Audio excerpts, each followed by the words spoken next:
Good morning to all of you. Hello friends, this is Archana education platform पे आपका हार्दिक स्वागत है। Dear, अगर आप चैनल पे नए हैं please subscribe the channel, like the video, share the video with all friends and relatives, क्योंकि हमारा बहुत ही इंपॉर्टेंट सीरीज चल रहा है इकोनॉमिक्स के। मैंने आपको सॉल्व पेपर प्रोवाइड कर दिए हैं, ठीक है ना। एंड ये हमारा प्रैक्टिस सेट 2 चल रहा है, राइट। कल मैंने अपलोड किए थे कुछ videos, but I don't know, just because of some glitch and all, जो भी है रीज़न, वो अपलोडिंग में प्रॉब्लम आ गया है। तो again I am sending you this video and first of all I want to tell you about myself. Dear, my name is Archana Pandey, right? I'm MA in Economics, B.Ed, as well as CTET qualified educator, right? And I'm certified educational counselor, right? Also मतलब आपका career counselling का भी work करती हूँ मैं, right. I am teacher and your coach, your host, your दोस्त and your motivational speaker also, right.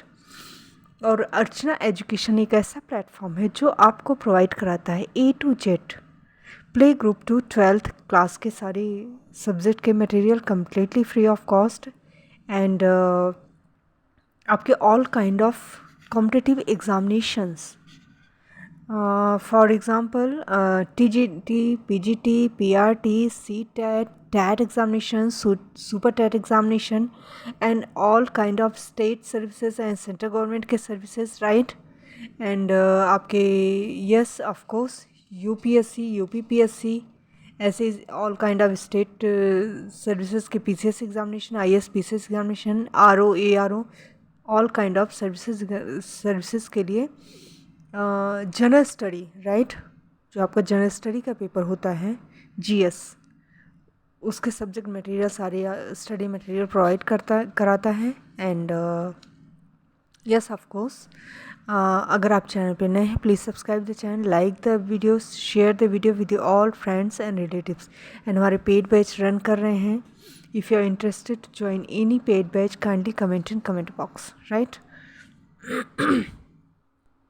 It was all about this video. Now without wasting our time, let's start. So dear,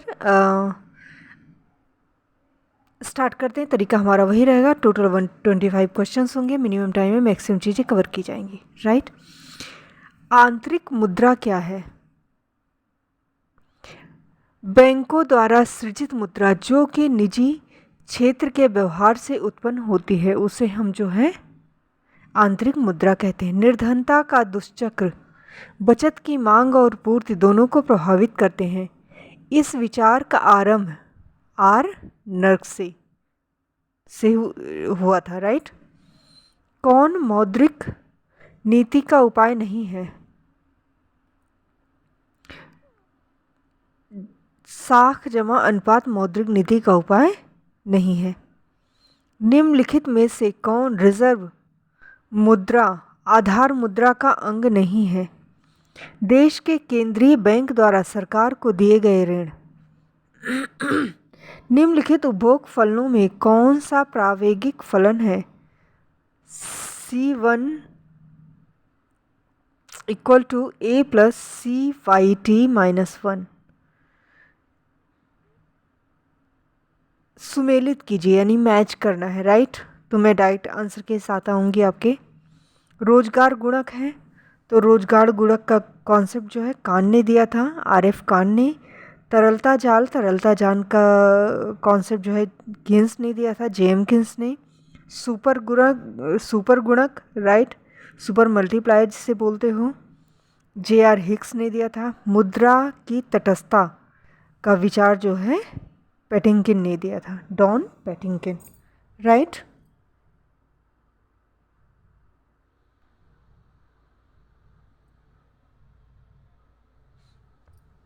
just wait, हाँ, ये charging का कुछ issue आ रहा है शायद। Yes, now this is okay, sorry.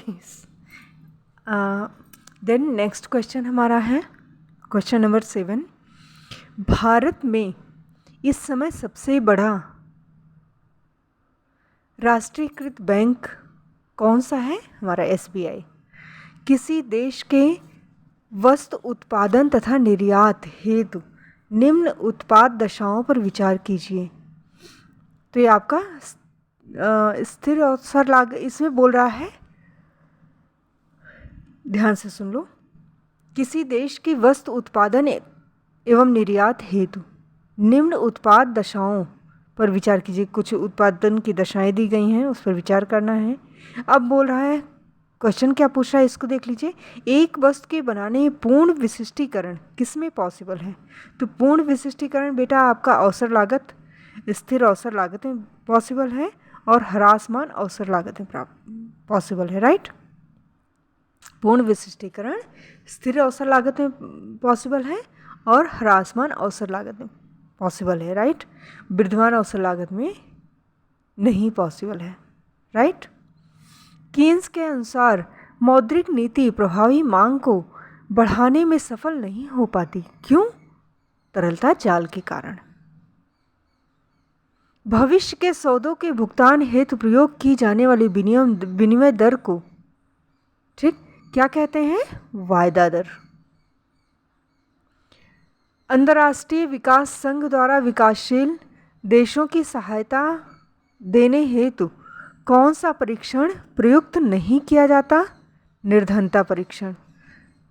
Tatkar प्रशुल्क एक वस्तु के आयात को सीमित करने में उस समय असफल होता है जब आयातित वस्तु की मांग की लोच सफल होती है, मांग की लोच होती है इकाई से कम।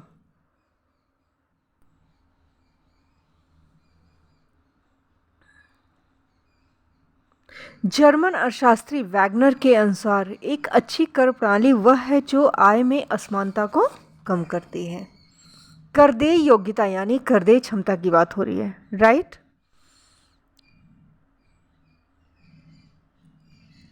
करदेय योग्यता में कौन सा नियम सबसे अधिक प्रगतिशीलता चाहता है? समत्याग का नियम सबसे अधिक प्रगतिशीलता चाहता है। करापात के संबंध में पारंपरिक एवं प्रभावी करापात की अवधारणा दी है यूके हिक्स ने। आय के बजाय व्यय करदेय क्षमता का अधिक उपयुक्त मानक है, यह विचार दिया एन कॉल्डोर ने। राजस्व स्रोत के निम्न समूहों में कौन सा केवल भारत की केंद्रीय सरकार से संबंधित है? सेंट्रल गवर्नमेंट से रिलेटेड है। कौन सा है? निगम कर, आयकर, सीमा शुल्क। अब आप मुझे बताएंगे राज्य सरकार से रिलेटेड कौन सा है? कमेंट बॉक्स में कमेंट कीजिए। आप ये कम्युनिकेशन 2 वे कम्युनिकेशन है। आप सीरियस होकर अगर करते हैं और हर एक चीज़ का अच्छे से रिस्पांस देते हैं, ठीक है ना, तो आप अच्छे मार्क्स गेन कर सकते हैं, राइट। क्योंकि प्रॉब्लम वहाँ आती है जब हमारा कट ऑफ आता है, एक एक नंबर, एक एक पॉइंट से, एक एक नंबर में लाखों लोग पीछे हो जाते हैं, राइट। तो बहुत इम्पॉर्टेंट है, हर एक चीज़ को सीरियसली हम ध्यान दें। चलिए,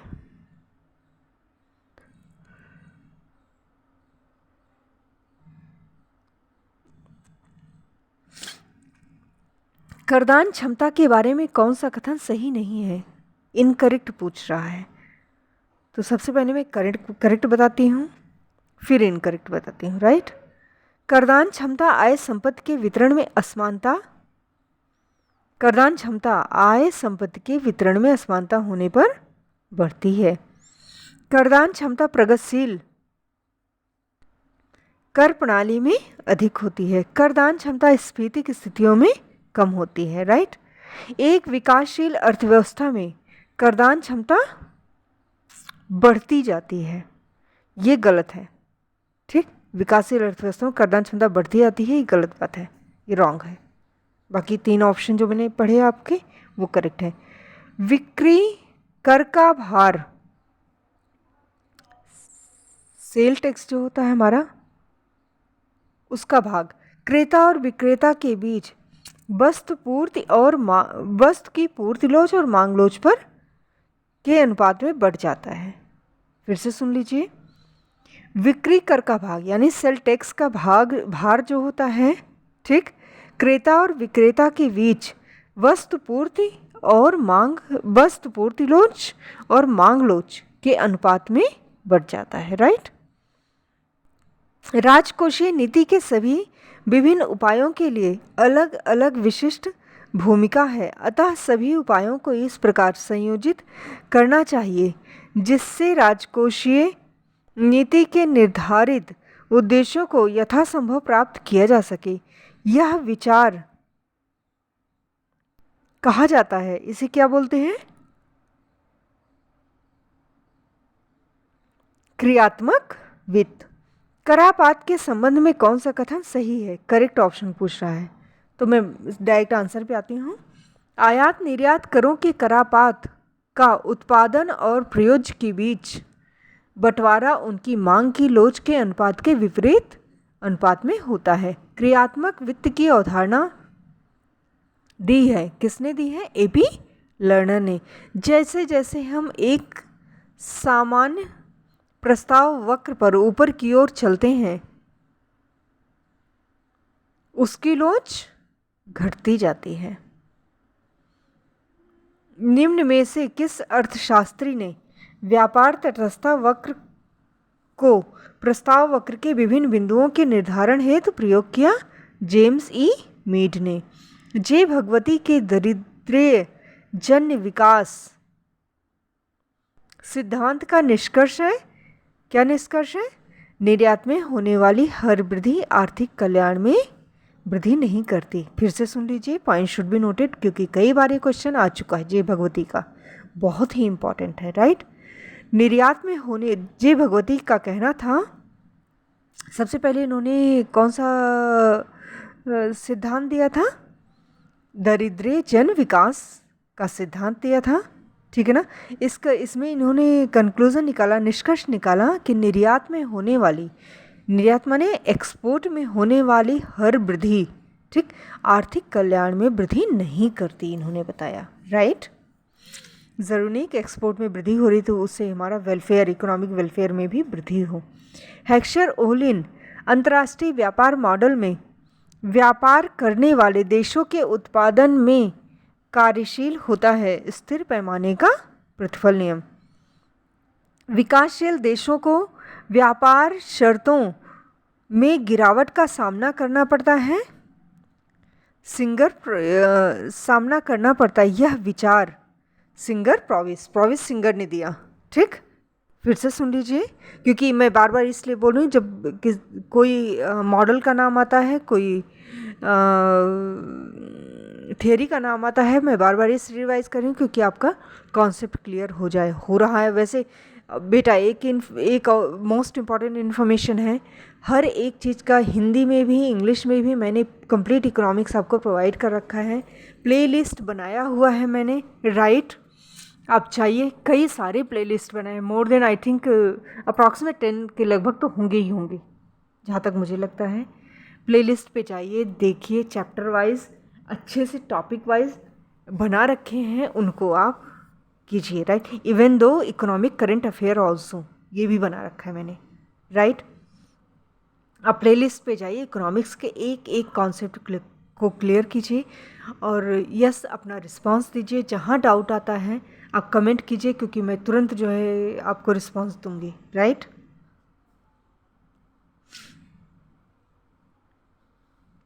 अभी मैं इस वक्त जो है फोकस इसलिए करूँ प्रैक्टिस सेट पे, क्योंकि एग्ज़ाम्स आपके AWS के नज़दीक हैं, आपके सारे स्टेट जो है TGT PGT के एग्ज़ाम्स आपके नज़दीक हैं, राइट। एंड आपके EMRS के भी एग्ज़ाम नज़दीक हैं, इसलिए मैं प्रैक्टिस पे जोर दे रही हूँ, क्योंकि हमारे थियरी के साथ साथ प्रैक्टिस भी बहुत ज़रूरी है। फाइनली आपका क्वेश्चन तो जो है मतलब MCQ के फॉर्म में ही पूछा जाएगा ना, राइट, इसलिए चलो।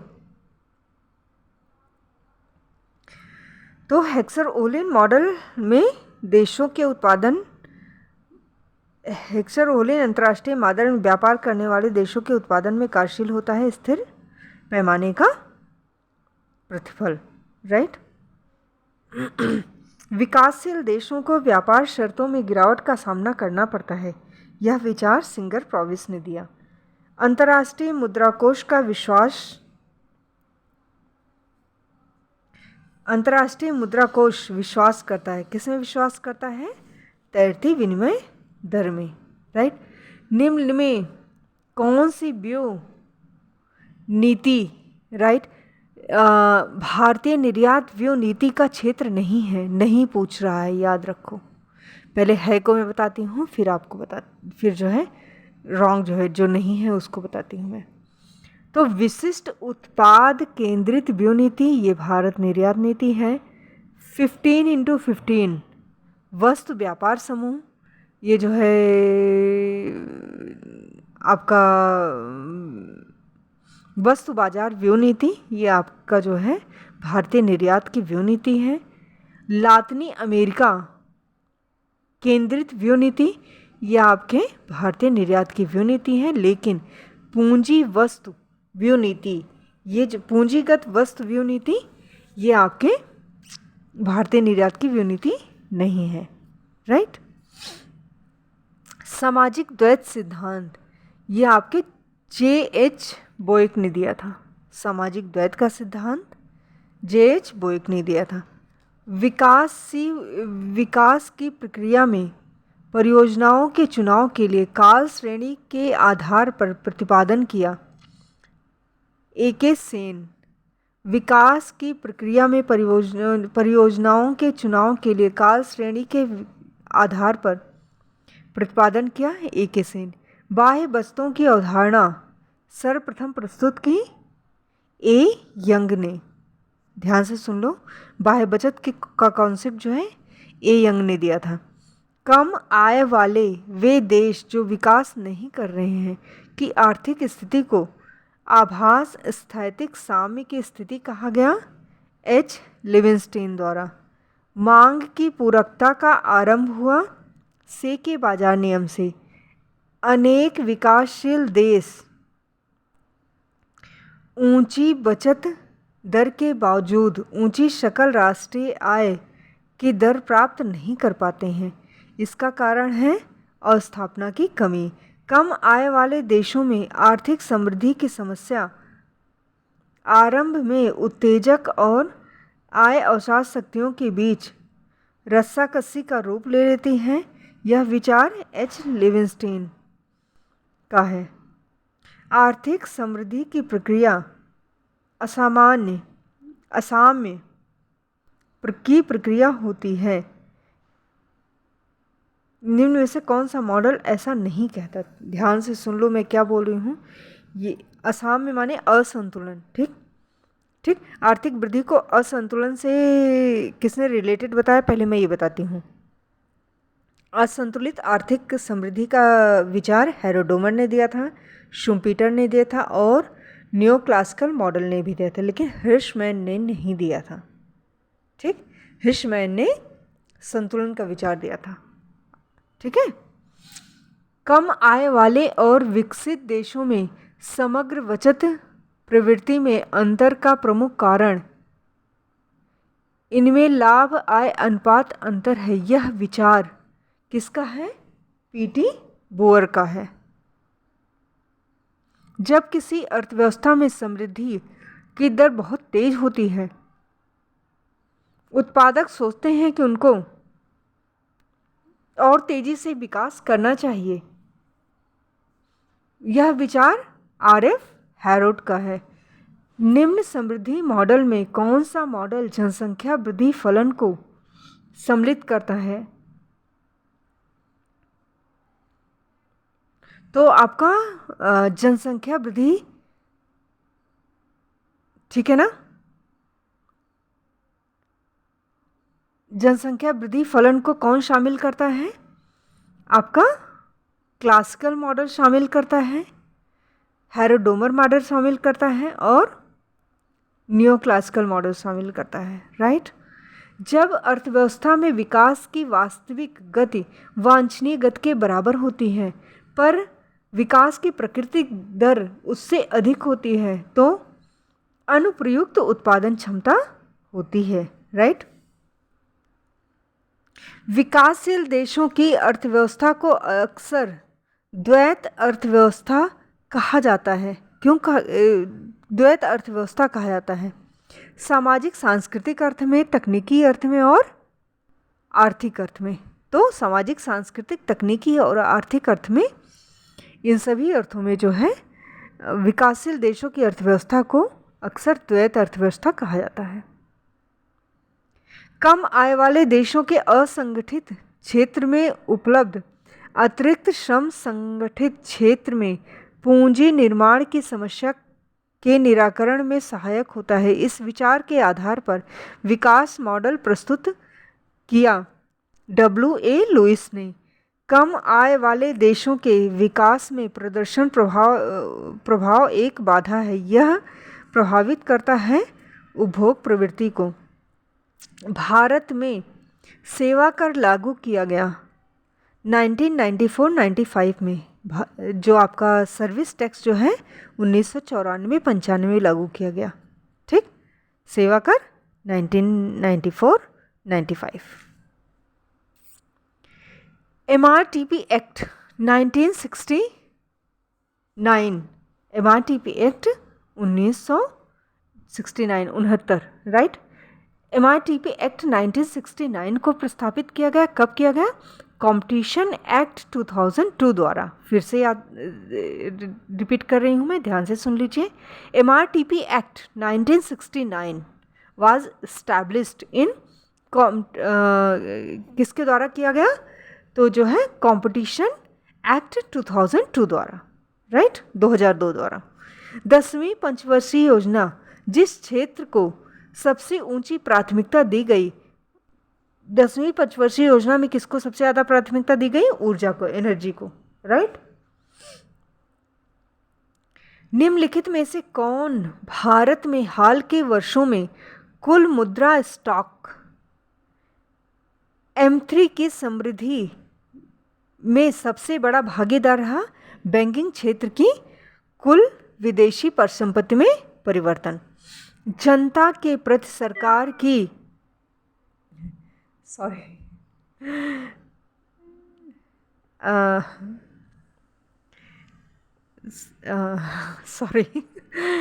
डिस्टर्बेंस हो जाता है कुछ ना कुछ। निम्न में से क्या बोल रहा है? फिर से सुन लीजिए। 10वीं पंचवर्षीय योजना हो गया, सबसे ज़्यादा प्राथमिकता ऊर्जा को दिया गया।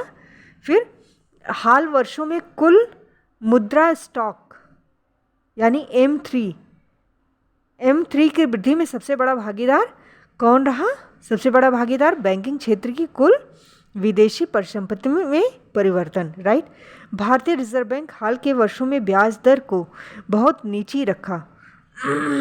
RBI ने वित्त मांग को पूरा करने के लिए बैंकों के कोषों को मुक्त किया। निम्न में से कौन सा वक्र इस नीति को जो है हिक्स हैंसन के एलम वक्र का सही प्रदर्शन करता है? तो एलम वक्र का पिक्चर तो यहाँ नहीं है आपके पास। ISLM का मैंने कॉन्सेप्ट कम्प्लीटली आपको प्रोवाइड कर रखा है, उसको भी जाइए ध्यान से देखिए, क्लियर हो जाएगा। इसमें आपका ब्याज दर है, राइट, और आपका आय है, करेक्ट। एक तरफ y एक्सिस पे ब्याज दर है, x एक्सिस पे आपका इनकम है, राइट। फिर LM2 आपका अपवर्ड स्लोपिंग है, करेक्ट। और LM1 आपका जो है x एक्सिस के पैरेलल है, और LM3 मैं बताती जा रही हूँ, आप समझ जाइए। और LM3 जो है आपका स्टैंडिंग लाइन में है, राइट। तो ये बोल रहा है कौन सा सही प्रदर्शित करता है? तो LM1 सही, इसका आंसर है LM1 सही प्रदर्शित करता है, करेक्ट। चलो, भारत में निर्धनता के अनुमान जिस वैसे उसमें PGT में आ भी सकता है, मैं ये नहीं कह रही हूँ, थोड़ा कम आते हैं, मतलब डायग्राम वगैरह डायरेक्ट कम आते हैं, लेकिन आते हैं। आएंगे तो ऐसे सिंपल से ही आएंगे, बहुत ज़्यादा टफ नहीं पूछेंगे, राइट। भारत में निर्धनता के अनुमान जिस सूत्र पर आधारित है वह डीटी लकड़वाला द्वारा दिया गया। निर्धनता का अनुमान डीटी लकड़वाला। 2001 की जनगणना के अनुसार भारत में साक्षरता की दर 65.38%। भारत में लक्ष्यांकित वितरण प्रणाली कब से प्रभावी हुई? 1 जून 1997। भारत में वस्तुओं के मूल्य स्पर्धा और बाजार द्वारा निर्धारित होते हैं। प्रशासनिक हैं, एक अधिकारी द्वारा निर्धारित होते हैं। फिर से सुन लो, वस्तुओं की प्राइस जो होते हैं कंपटीशन और मार्केट द्वारा डिसाइड होते हैं, ये तो आपको मालूम ही है। प्रशासनिक भी होते हैं, गवर्नमेंट मतलब एडमिनिस्ट्रेटिव भी होते हैं, और एक अधिकारी द्वारा भी डिसाइड होते हैं। तीनों सही है, ठीक। भारत में 10वीं योजना में देश में निर्धनता रेखा से नीचे जनसंख्या का प्रतिशत का लक्ष्य रखा गया 21%। 10वीं योजना तो है, आगे भी मतलब जो पंचवर्षीय योजनाएं बाद आई हुई हैं आपका नीति आयोग से पहले, राइट, तो उनको भी आप जो है देख लेना, ठीक है ना। भारत में ग्रामीण और शहरी क्षेत्रों की निर्धनता का अनुपात 1970 के दशक में अंतर परिवर्तनशील रहा।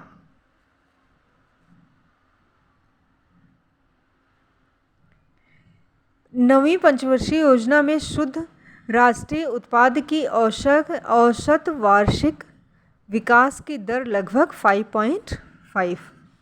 भारत के सकल राष्ट्रीय उत्पाद में सेवा क्षेत्र का अंशदान हाल के वर्षों में लगभग 50%।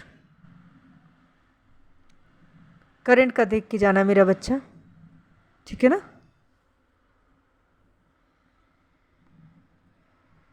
मैंने करंट इकोनॉमिक करंट अफेयर आपको डाल रखे हैं, सारा डाल रखा है, सर्विस सेक्टर एंड आपका एग्रीकल्चर और मतलब सारे डाल रखे हैं आपको, आप देख लीजिएगा, ठीक है ना। प्राइमरी सेकेंडरी टर्सरी सारे सेक्टर्स डाल रखे हैं आपको। भारत का विदेशी विनिमय भंडार वर्तमान में बढ़ रहा है, यह उसके चालू खाते में परिवर्तन के कारण संभव हुआ है। निम्नलिखित में से कौन सा स्थिति के लिए जिम्मेदार है? चालू खाते में आधिक्य रहा है। भारतीय रिजर्व बैंक की मौद्रिक नीति में हाल के वर्षों में एक स्पष्ट बदलाव प्रत्यक्ष उपायों के स्थान पर अप्रत्यक्ष उपायों के पक्ष में रहा है। इस नीति के निम्नलिखित पहलू हैं। तो निम्नलिखित कौन से पहलू हैं? मूल स्थिति पर सतर्क दृष्टि, बार ध्यान से सुन लीजिए, मूल स्थिति पर सतर्क दृष्टि, फिर आपका उसके बाद आएगा सस्ती आसान साख व्यवस्था, उसके बाद तरलता प्रबंधन आएगा, फिर वरीयता के क्षेत्रों को पर्याप्त साख की उपलब्धता, राइट। 10वीं पंचवर्षीय योजना की पूंजी उत्पाद अनुपात 3.6। भारत में भविष्य में भारतीय नियोजन व्यक्ति अभिमुख होना चाहिए, ना कि वस्तु अनुमुख, ठीक। ये बात किसने कही? अमर्त्य सेन ने, ठीक। अमर्त्य सेन को जो नोबेल प्राइज़ दिया था तो उस वक्त हम लोग कॉलेज में थे। 11वें वित्त आयोग ने एक प्रोत्साहन कोष इंसेंटिव फंड का प्रबंध किया, जो राज्यों के बीच जनसंख्या के आधार पर बांटा जाएगा। यह जनसंख्या वर्ष 1971 में थी। एक फर्म का औसत लागत वक्र होता है आयतित अतिपरवलय, ठीक। फर्म का जो औसत लागत होता है वह आयतीय अतिपरवलय होता है, हाइपरबोला, ठीक। बर्गसन मापदंड कल्याण से संबंधित है, कल्याण अर्थशास्त्र, वेलफेयर इकोनॉमिक्स। बर्गसन का नाम जो है वेलफेयर इकोनॉमिक्स से संबंधित है। फिर आपका आता है, इसमें पिक्चर दिया हुआ है, मैं बोल के एक्सप्लेन करूंगी और आप इकोनॉमिक्स के बच्चे हैं, आप समझ जाओगे, ठीक। इसमें दिया है एकाधिकारी संतुलन की स्थिति, ठीक। प्रति इकाई लाभ कब होगा? तो ध्यान से सुन लीजिए। ARMR नीचे गिरती हुई रेखा होती है, आपको मालूम है। MC, ठीक, और AC, ठीक। तो ये बोल रहा है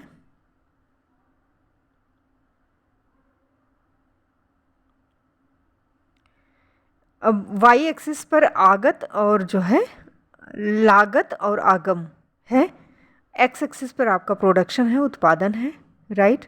मतलब रिवेन्यू एंड कॉस्ट जो है आपका वाई एक्सिस पर है, ये बताया जा रहा है। अब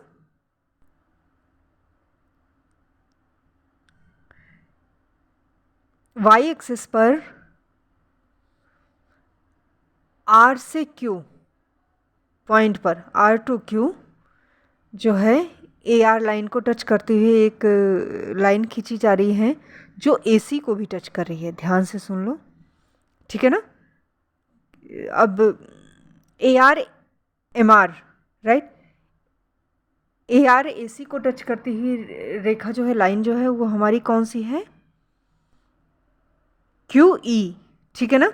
तो ये बोल रहा है प्रति इकाई लाभ का पॉइंट कौन सा होगा? तो QE ही होगा, Q से E तक, राइट। लॉरेंज वक्र किसकी कोटि मापता है? असमानता की। लॉरेंज वक्र असमानता की कोटि मापता है। जब दो वस्तुओं के बीच मांग की आड़ी लोच शून्य होती है तो वस्तुएं स्वतंत्र होती हैं। मांग फलन P point Q equal to 60 दिया है, जहां P मूल्य और Q मांग के परिणाम का द्योतक है। तो मांग की लोच P इक्वल टू 6 पर होगी, -1, ठीक।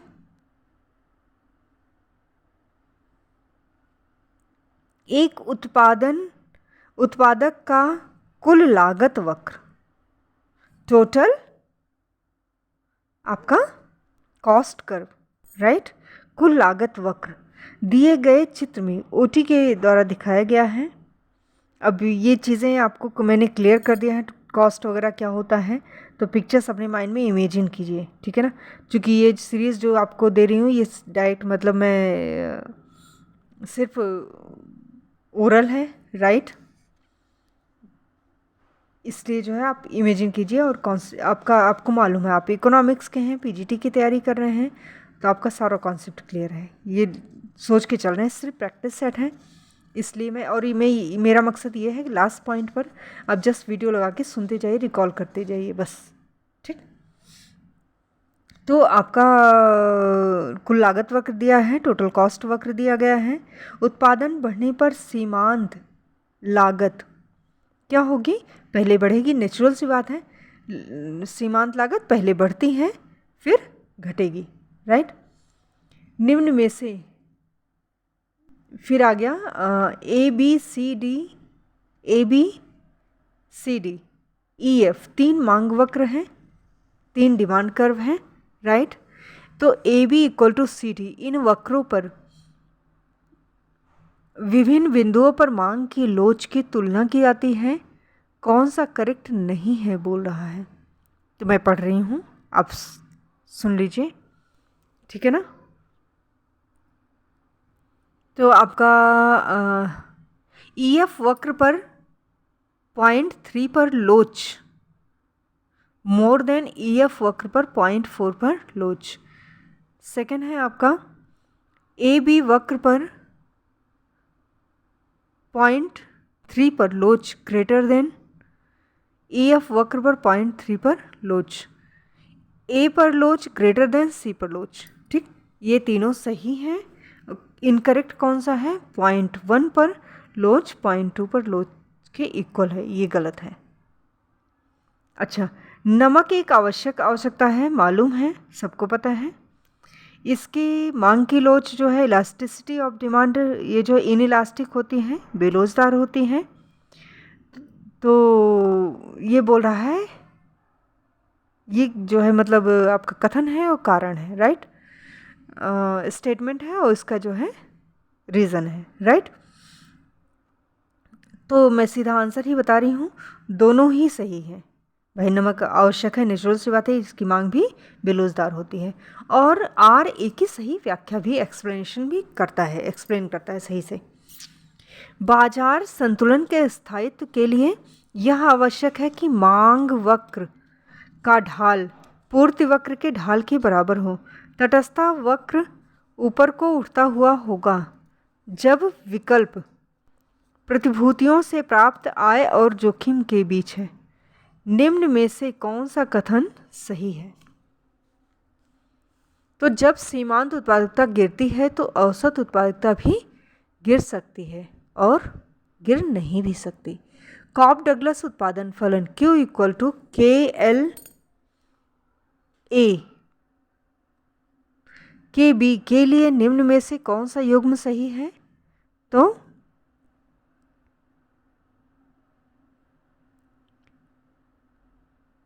A 0 less than A less than 1 and B equal to 1 minus A, यही करेक्ट है। ठीक।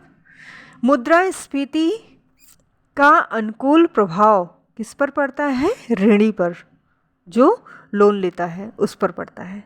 ठीक। क्यों पड़ता है? इसके लिए आप वीडियोस देखिए। ठीक है ना, क्योंकि सब कुछ मैंने एक्सप्लेन कर रखा है आपको। ठीक है ना। तो ऋणी को लाभ होता है, ऋणदाता को हानि होता है। ठीक, इतना जान लीजिए। दिए गए रेखा चित्र में आय उपभोग वक्रों में ऋणात्मक आय प्रभाव, ठीक, ए बिंदु के उपरांत होगा, ए पॉइंट के। ये मतलब आपका दो, ध्यान से सुन लो। ICC 1 है, ICC 2 है। एक्स एक्सिस से वाई एक्सिस की ओर जा रहा है आपका ICC 1, वक्र का मुड़ा वाई एक्सिस की तरफ है। ठीक, 0 पॉइंट से। फिर 0 पॉइंट से ही ICC 2 वक्र जा रहा है, जो है एक्स एक्सिस की तरफ मुड़ा हुआ है, राइट। और ए पॉइंट पे दोनों एक दूसरे को इंटरसेक्ट कर रहे हैं, करेक्ट।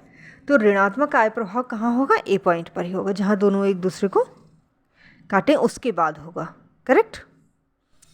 मूल्य सीमा निर्देश उस मूल्य को जो नई फर्मों के आगमन को रोकती है, करेक्ट। उत्पादन निश्चय प्रमेय पैमाने के स्थिर प्रतिफल पर आधारित है। लगान के निर्धारण की व्याख्या के लिए अवसर लागत उपयोग किया।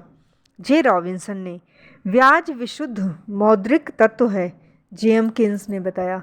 निम्न रेखा चित्र में उत्पाद का अतिरेक क्या होगा? PSE होगा, राइट। PSE। S आपका सप्लाई कर्व है और P, ठीक, P वाई एक्सिस से जो है आपकी रेखा खींची गई है E पॉइंट पर, जहाँ डिमांड और सप्लाई एक दूसरे को इंटरसेक्ट करते हैं, और E पॉइंट पर, राइट। तो ये बोल रहा है उपभोक्ता की अतिरेक, राइट, यानी उपभोक्ता का बचत, उत्पादक का अतिरेक। दिमाग खराब रखा है मेरा। तो ये क्या होगा आपका? PSE होगा, और DPE आपका उपभोक्ता का अतिरेक होगा, कंज्यूमर सरप्लस, राइट। निम्न में से कौन सा सही नहीं है? तो सही क्या है इसको पहले जान लो। सीमांत उत्पाद आगम इक्वल टू सीमांत उत्पादकता इंटू सीमांत आगम। सीमांत उत्पादन का मूल्य सीमांत उत्पादकता इंटू सीमांत आगम। औसत उत्पादकता इक्वल टू कुल उत्पादन डिवाइडेड बाय साधन का परिमाण, करेक्ट। ये तीनों सही हैं। इनकरेक्ट कौन सा है? सीमांत उत्पादकता औसत उत्पादन इक्वल टू औसत उत्पादकता में परिवर्तन की दर, ये करेक्ट, इनकरेक्ट है, ये गलत है। कभी भी सीमांत उत्पादकता औसत उत्पादकता में परिवर्तन की दर के बराबर नहीं होता, राइट। अब चलो स्टेटमेंट एंड रीजन आ गया आपका। ठीक, फर्म की औसत लागत की आवृत्ति यू शेप में होती है। ठीक, यू होती है और उत्पादन के विभिन्न स्तरों पर कुल लागत की परिवर्तन दर भिन्न भिन्न होती है। ध्यान से सुन लीजिए, स्टेटमेंट है फर्म की औसत लागत एवरेज कॉस्ट यू शेप में होती है, राइट, कि आकृति यू शेप में होती है। क्यों होती है, रीज़न बता रहा है। उत्पादन के विभिन्न स्तरों पर कुल लागत की परिवर्तन दर भिन्न भिन्न होती है। बिल्कुल सही बात है, करेक्ट। अच्छा, ये मतलब दोनों करेक्ट है और आपका आर ए की सही व्याख्या करता है। कीन्स के सिद्धांत में निवेश मांग किस पर निर्भर करती है? ऊर्जा की सीमांत क्षमता पर, राइट। कॉल्डोर हिक्स द्वारा प्रतिपादित क्षतिपूर्ति मापदंड आर्थिक नीति में परिवर्तन समाज कल्याण में वृद्धि करता है। यदि, कब करेगा? यदि लाभार्थियों का लाभ क्षति उठाने वालों लाभों से अधिक महत्वपूर्ण। फिर से सुन लो, कॉल्डोर हिक्स ने एक विचार दिया था। ठीक, क्षतिपूर्ति मापदंड सारे थ्योरीज मैंने आपको पढ़ा रखे हैं। हिक्स से लेकर कॉल्डोर से लेकर हिक्स, केन्स, सबकी थ्योरी मैंने आपको पढ़ा रखी है बच्चा।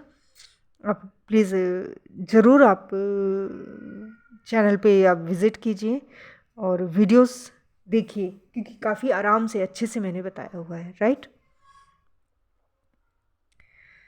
फिर से सुन लीजिए, कॉल्डोर हिक्स द्वारा प्रतिपादित क्षतिपूर्ति मापदंड आर्थिक नीति में परिवर्तन समाज के आर्थिक कल्याण में वृद्धि करता है यदि लाभार्थियों का लाभ क्षति उठाने वालों से अधिक हो जाए, करेक्ट। योग प्रमेय की प्रतिपूर्ति रैखिक तथा समांग उत्पादन फलनों द्वारा होती है। अंतर्निहित राष्ट्रीय आय अपस्फीति एक प्रकार के मूल्य सूचकांक का प्रतीक है जिसे लास्फेयर सूचकांक कहते हैं। एक दिए हुए रोजगार स्तर पर आय वह मात्रा है जिसे साहसी उत्पादन को बेचकर प्राप्त करने की आशा करता है, वह कहलाती है कुल मांग मूल्य। कीन्स द्वारा जनरल थ्योरी में प्रयोग किया गया विश्लेषण तुलनात्मक स्थैतिक है। यदि 1:50, ध्यान से सुन लीजिए, 1, दिमाग खराब रखा मैं, आई है, sorry, it was by mistake. I=50 plus 0.25y, S=-40 plus 0.4y। तो I मतलब इन्वेस्टमेंट, ठीक, I इन्वेस्टमेंट है और S आपका सेविंग है और Y आपका नेशनल इनकम है, राइट। तो आय का साम्य स्तर क्या होगा, ये तरीके मैंने बता रखे हैं और कैलकुलेट करके जो हमारा आंसर आएगा वो 600 आएगा, राइट। अमर्त्य सेन को अर्थशास्त्र में नोबेल पुरस्कार किस क्षेत्र में योगदान देने के लिए दिया गया है? तो अमर्त्य सेन कल्याणकारी अर्थशास्त्र, वेलफेयर इकोनॉमिक्स के लिए, ठीक, जाने जाते हैं।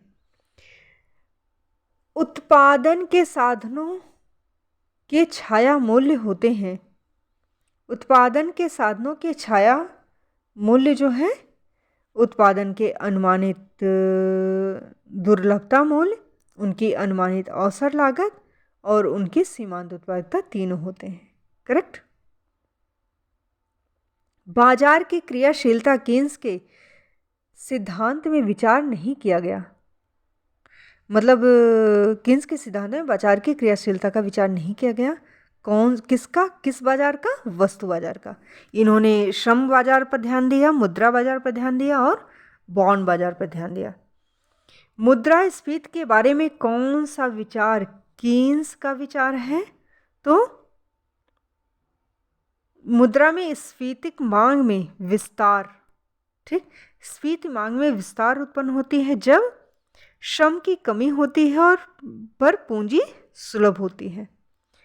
यदि उपभोग फलन C = 500 प्लस 0.8y तो गुणक होगा 5.0। निम्न में से कौन एक युग्म ठीक नहीं है? काल समय विश्लेषण, केन्स। ये ठीक नहीं, रॉन्ग है मतलब। अब करेक्ट क्या है ये पढ़ लो। रेशिट प्रभाव ड्यूजनबेरी ने दिया था। अपूर्ण प्रतियोगिता जे रॉबिन्सन ने दिया था। मुद्रा की चलन गति आई फिशर ने दिया था। फिर रेखा में कौन सा वक्र हेरोड के मॉडल के साम्य का समय पथ प्रदर्शित करता है? तो ये आपका AB है, ठीक है ना। मुद्रावादियों के अनुसार गुणक का मान स्थिर होता है, इसलिए आर्थिक नीति के तत्व के रूप में इसका प्रयोग नहीं किया जाना चाहिए। ये स्टेटमेंट है, रीजन बता रहा है स्थायी उपभोग स्थायी आय का फलन होता है। तो बेटा दोनों सही है और R एक ही सही व्याख्या भी करता है। फिर से सुन लो। मुद्रावादियों, ठीक है ना, मुद्रावादियों के अनुसार गुणक का मान अस्थिर होता है, गुणक जो है अस्थिर होता है, इसलिए आर्थिक नीति के तत्व में इसका प्रयोग नहीं किया जाता। ठीक, जब आर्थिक नीतियाँ बनाई जाती है इसका यूज़ नहीं किया जाता। स्थायी रीज़न क्यों नहीं किया जाता? क्योंकि स्थायी उपभोग स्थायी आय का फलन होता है। करेक्ट। फिर सही सुमेलित नहीं है, तो सुमेलित नहीं है उसको छोड़ देना, क्योंकि स्फीतिक अंतराल, तो स्फीतिक अंतराल का विचार किसने दिया था? किन्स ने ही दिया था। क्लियर हो गया? ठीक, इसमें अल्प बेरोजगारी दिया है वो रॉन्ग है। चलिए ध्यान से सुनिए। प्रत्याशा पूंजी की सीमांत दक्षता से रिलेटेड है, आय की वृद्धि गुणक से रिलेटेड है, प्रभावी मांग का विचार किन्स ने दिया था, स्फीतिक अंतराल का विचार भी किन्स ने दिया था। राइट। आय में वृद्धि के साथ साथ सीमांत उपभोग प्रवृत्ति घटती जाती है। किन्स द्वारा प्रतिपादित यह संबंध बाद में संशोधित हो गया। ठीक। सापेक्ष आय परिकल्पना, स्थायी आय परिकल्पना, जीवन चक्र परिकल्पना, तीनों। ठीक, चलो।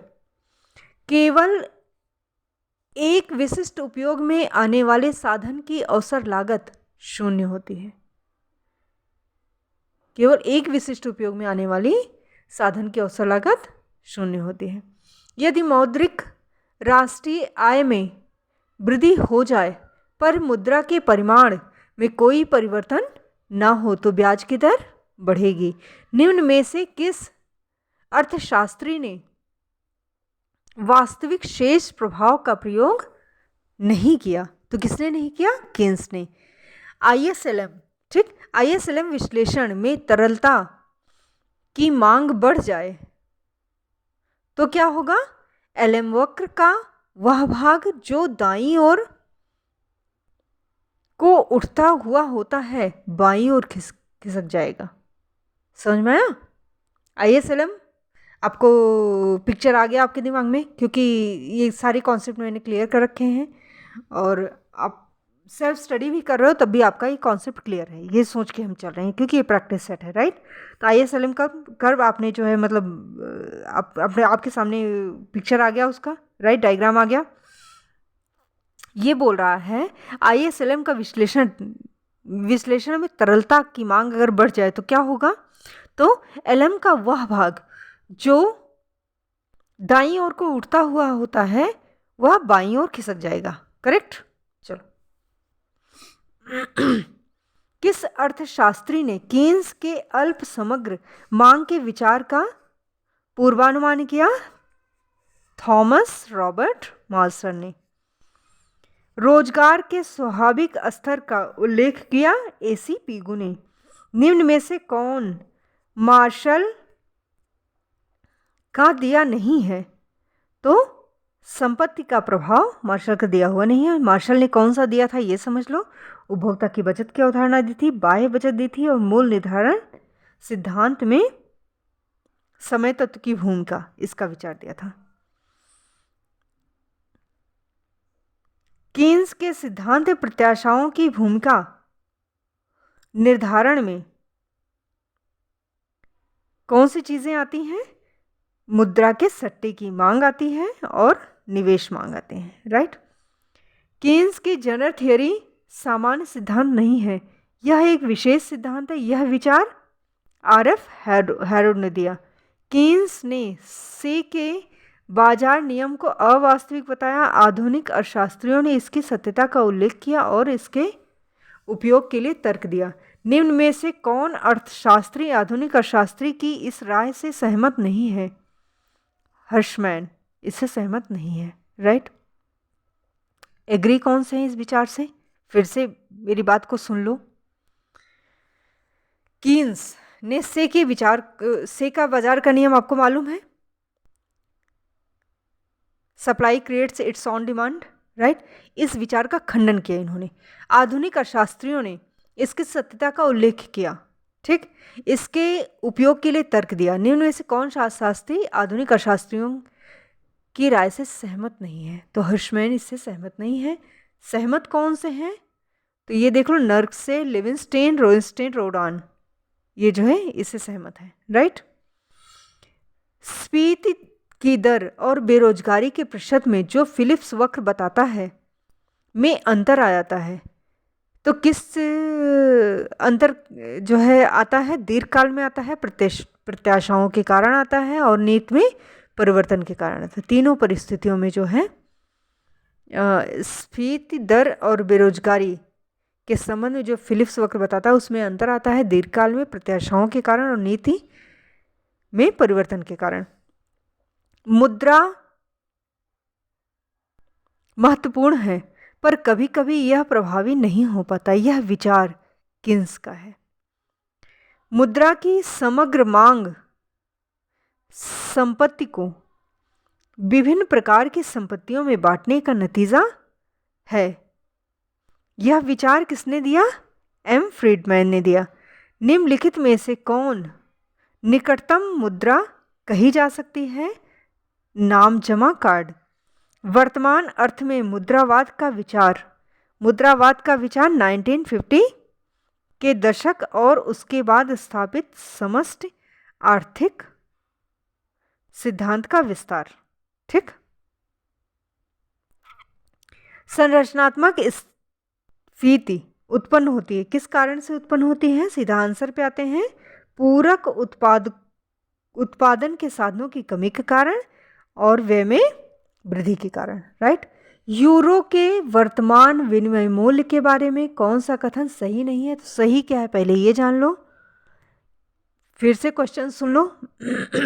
यूरो के वर्तमान विनिमय मूल्य की बात हो रही है, तो यूरो के वर्तमान विनिमय मूल्य भारतीय रुपये से अधिक है, इसका मूल्य यूएस डॉलर से भी अधिक है, इसका मूल्य ब्रिटिश पाउंड से कम है, राइट। अधिक, अब ये सही कौन सा नहीं है? यूएस डॉलर से कम वाला बात सही नहीं है, इसका मूल्य यूएस डॉलर से अधिक है, राइट। अब चलो, कौन सा मुद्रापूर्ति आचारगत राशि, मुद्रापूर्ति को आचारगत राशि मानता है, निश्चित दी हुई राशि नहीं मानता? तो ये आधुनिक मौद्रिक अर्थशास्त्री। यदि मुद्रा की वार्षिक आय चलन गति 3 हो तो अर्थव्यवस्था में कुल मौद्रिक भंडार